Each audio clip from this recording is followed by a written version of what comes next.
Hey everyone, welcome back to That's Cakeable. I'm Janine and today I'm making for you these cute little hamster cakes. Is that the sound a hamster makes? What sound does a hamster make? I wouldn't have a clue. I've never seen a hamster in my life. Anyway, so I was scrolling through my pins and I saw these cute little squishies and then I saw these cute little squishy hamsters and I'm like, you know what? They're so cakeable. So I decided to make them. I hope you enjoy today's video.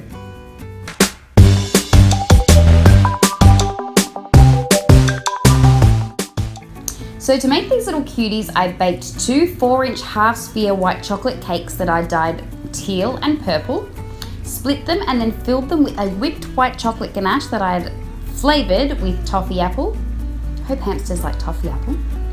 Put one onto a board with a little bit of ganache underneath, set that aside for a moment, and then the other one just covered in some plastic wrap and popped that aside. Came back to the one that was on the board and gave that a quick crumb coat in some white chocolate ganache, cutting off any excess that was sort of poking out on the bottom. And then I've used a deli container lid that I've cut a half sphere out of to use as a smoother over the top of it. I'm so clever, not really. I've seen it before, but I just thought I'd make my own. Came back in with a thick white ganache, used my same awesome invention because I'm like awesome, not really. And smoothed that all over. Then I took a dowel that I'd sharpened at one end and poked a hole straight through the center of that first half sphere so that I can mount it onto the cake board that I'd made, which was a 3mm piece of MDF that I drilled a hole through. I used another piece of MDF underneath that I'd hot glued onto the base of that board, and then I had hot glued the dowel into that hole that I had previously drilled. I put my first half sphere on the base, put my second half sphere on the bottom of that cake, and then started beveling the sides slightly. I hope you can't hear that rain, because we don't want it perfectly spherical. We need it sort of beveled on the top, the sides, and rounded at the top. I came in and did another crumb coat on that top half sphere, and then came back in with another thick layer of ganache to smooth it all out, making sure that you smooth out all the base of that sphere so that you don't compromise the integrity of it looking like a sphere. There we go. Rolled out some light brown fondant reasonably thickly and then put some vegetable shortening all the way around my cake. You can use water or whatever. Pop that brown fondant over the top and basically we cover it like you cover a round, or like Ivy said, you know, lift up and rub. Use your hands to smooth it out too, because it being a sphere, using your hands makes it easy to get the right shape. Cut off the excess, and then I've got this flat plastic tool, I have no idea what it is, that I use to poke in the excess fondant at the base of the cake and remove any that was sort of sticking out. I also used my flexi scraper to do the same thing, and the back of my knife. So you can use any of those things. Smoothing it all out. Now what I'm doing is making a center point at the top of that sphere, and then I've used my fingers to make the outside shape of the face. If you use both your fingers at the same time, for some reason your brain understands to make it symmetrical. I don't know, but anyway, it seemed to work. Then I've taken a sugar shaper and just indented that slightly more because we're going to need that indent later. You saw there that I had marked out around halfway through the face shape. I made a line and then I marked out about 1 inch from the base of the sphere and made another line for the little hands and feet. Now I'm using the peaks of the face as my guide for where the hands are going, that I've made from rolling some white modelling chocolate into little teardrops and just popping them on with a little bit of water, fat side outwards. For the feet, we do the same thing, just making them a little longer, pressing them down so they're flattened. Now I'm using the outside of the face shape as a guide to where they go. Pointy side inwards again with a little bit of water. And now I'm using some water to cover in all of the area of the face shape and all of the little feet and hands. I took a white piece of fondant, covered the face area, making sure that you rub all of the places everywhere around the feet and the hands and around where the face shape is, that indent.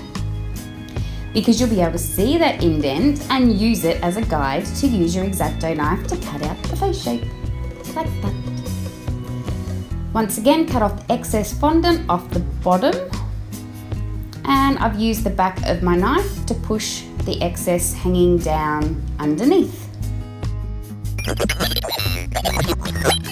So, fun fact about hamsters, did you know that some hamsters can handle their alcohol better than most humans can? They actually store fruit in their pockets in their cheeks and walk around with them for so long that it ferments into alcohol. Amazing. What? Get up and try. Now I'm making a little ears. I've used some of the same coloured fondant, rolled them into little teardrop shapes around the same size. Cut them to the same height.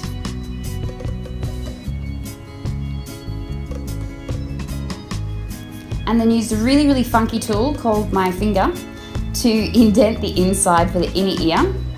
I've taken some pink fondant and rolled that out reasonably thinly. Use that same funky tool again to get the right size.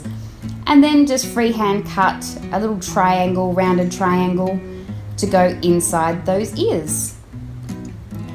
Adhere them with a little bit of water.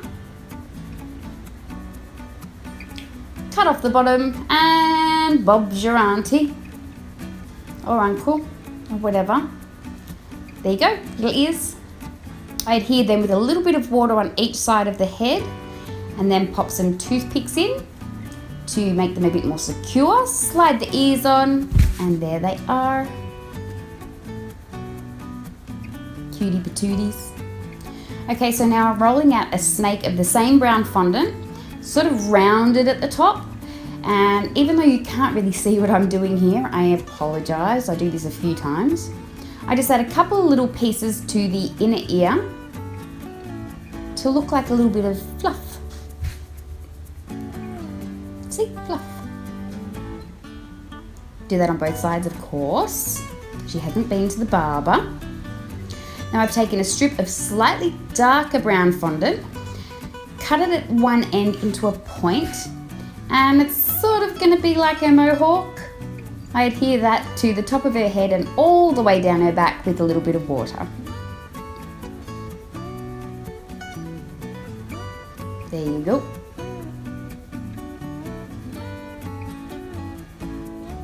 Now I'm making huge eyes.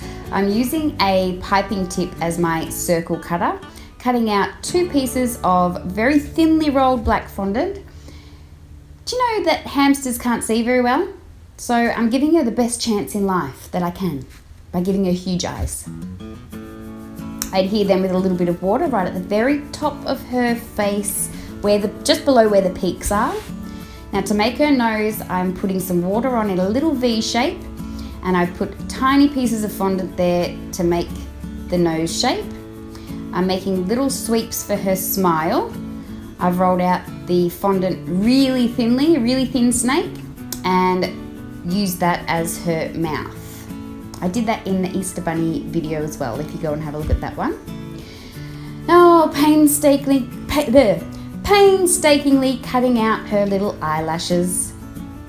Just 3 tiny pieces of black fondant each on each side of her face, on each eye, adhered with a little bit of water. Now her cheeks, I've rolled out some pink fondant, the same colour as the inner ears, really thinly.